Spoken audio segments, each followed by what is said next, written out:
ang hindi natin inaasahan na pagkawala at pagbagsak ni Mahoraga, ang pagbabalik ni Dabura sa loob ng Simuria at ang pag-target niya sa Deskunte Chief para patayin ito. Therefore, siyang panibagong chief nila, ang panibagong patriarch, ang panibagong chieftain ng Deskunte tribe. At dito din natin makikita guys na after ng ginawang ritual of harmony ni Maru, napakaraming mga karakter na akala natin patay na, akala natin mamamatay na dahil nasa bingit na sila ng kamatayan, magbabalik sila ngayon. At ang isa sa hindi din natin ina-expect, may matatagpuan dito si Yuji na isang kaibigan niya from a long time ago, magmula pa sa main series. Isa sa pinaka-significant na karakter sa loob ng kwento. Ang lahat ng yan at marami pang iba tatalakayin natin dito sa ating full chapter review ng Jujutsu Kaisen Chapter 24. Kaya naman siguraduhin nyo nang nakalike, nakasubscribe at na-ring nyo ng bell button para automatic man-notify kayo pag-release natin ng susunod na video. Pero wag na nating patagalin pa. Let's go! Sa unang parte ng chapter, makikita natin na successful ang ginawa na ritual of harmony nitong si Maru. Unti-unti, nag-disintegrate at naglaho ang lahat ng cursed spirits. However, kung papansinin nyo guys, it is not done in a violent way. Titingnan nyo mabuti, unti-unti na lamang nag-disperse ang kanilang mga katawan papunta sa cursed energy. Hindi natin nakita na pumalag sila, hindi natin nakita na para bang in pain sila nang mamatay sila. Na rason kung bakit, habang nakikita ito ng iba pang mga Simurians, ng iba pang mga sorcerers, lalong-lalo na itong si Miyaguni, isang bagay lang pumasok sa isip niya habang hinahawakan ang mga nag-dispersed na cursed spirits. Na sa ginawang proseso, sa ginawang way daw na ito ni Maru ng ritual of harmony, it's not as if nag-conduct sila ng exorcism, more like salvation. Dahil wala nga kahit na anong resistance, walang kahit na anong napansin na violence itong si Miyaguni sa prosesong ginawa ni Maru. At kung papansinin nyo dito guys, talagang ginagawa ng significance ni Gege Akutami ang karakter ni Miyaguni. Unlike ng iba pang mga sorcerers, binibigyan talaga niya ng kwento si Miyaguni kahit papano na magbibigay sa atin ng ideya anong connection, anong importance ni Miyaguni sa kwento. Possible ba na nanggaling siya sa main trio? Possible ba na descendant siya ng iilan sa mga main characters sa loob ng main series tulad ni Yuka at ni Tsurugi? Si Yuji naman right after exiting ng Nonax matapos niyang lumabas sa mothership ng mga Simurians, napansin niya na ito agad. Unti-unting nag-disperse nga ang lahat ng mga cursed spirits at dito hindi din siya makapaniwala. Akala niya na ang pinag-usapan nila ni Maru made-delay pa, hindi agad ma-execute nitong si Maru at kakailanganin niya pa mag-ipon ng resolve para gawin ang plano nilang yon. Pero kitang-kita niya dito, nagawa yun agad ni Maru. Rason kung bakit nabibilib siya sa personality ni Maru. Pero ngayon, dumako na tayo kay Mahoraga. Tulad ng binanggit natin sa intro kanina, hindi na nga mangyayari guys ang Yuji versus Mahoraga. But luckily kahit papano gumawa na tayo ng analysis video tungkol doon. Since di na to mangyayari, kung gusto nyo pa ring makuha ang gist ng kung ano ang possible na outcome kung maglaban ng dalawang ito ng JJK Modulo Yuji at ng fully adapted Mahoraga, may video tayo tungkol doon. Visit nyo na lang sa ating playlist ng Jujutsu Kaisen Reviews. Balik tayo sa chapter guys. Dito nga ay makikita natin na wala na si Mahoraga.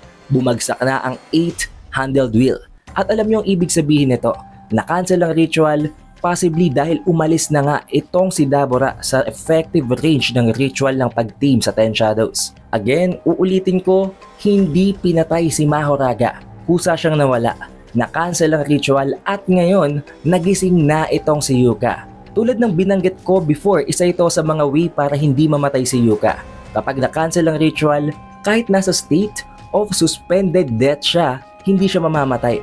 At isa ding factor dito ang ginawang changes and ritual nitong si Maru.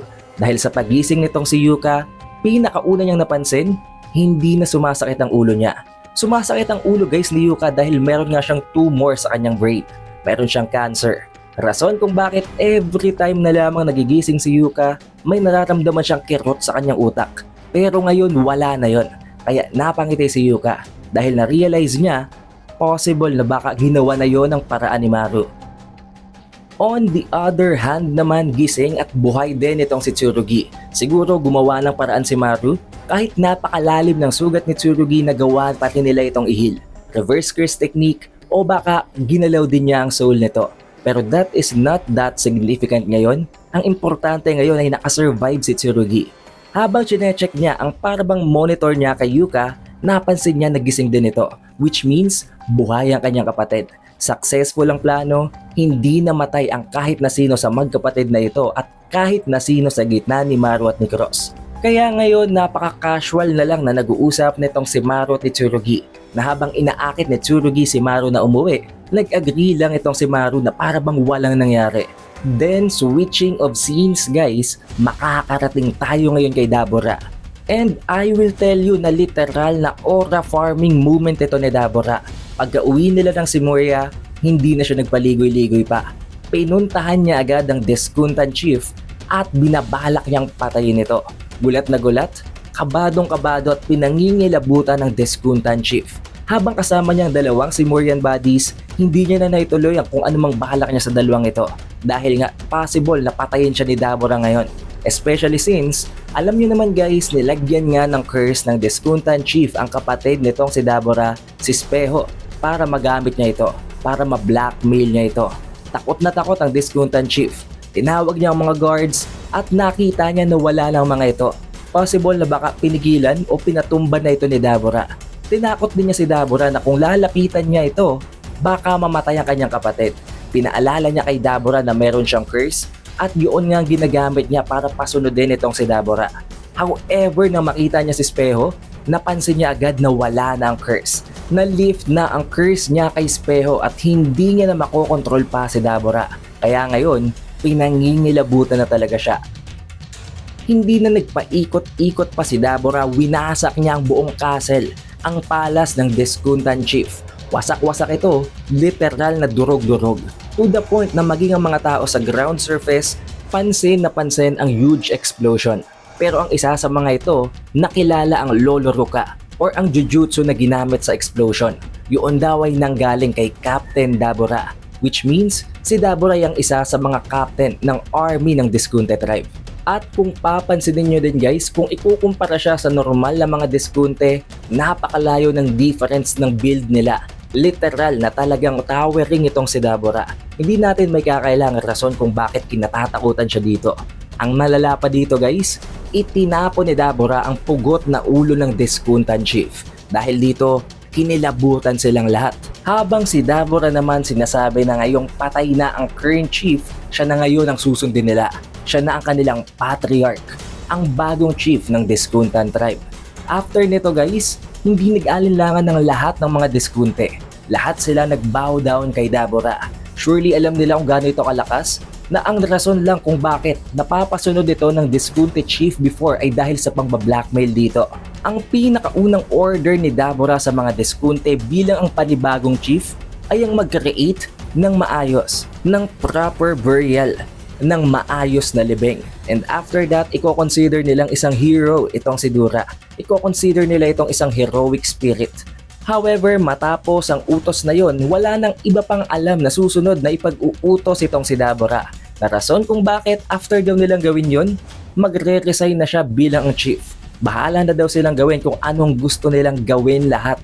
And since wala naman siyang alam sa politics, hindi din niya alam kung paano nga siya magre-resign, bahala na daw sila. Rason kung bakit ang pangamba at ang kaba ng lahat ng mga Deskunte na ito na nasa presensya ni Dabura napalta ng tawa. Dahil na-realize nila na kahit ganito si Dabura, kahit pinatay nito ang current chief, hindi siya evil. Kinakailangan lang talaga na gawin niya yon for the greater good dahil who knows, marami pa siguro mga atrocities na ginagawa ang Deskuntan chief before.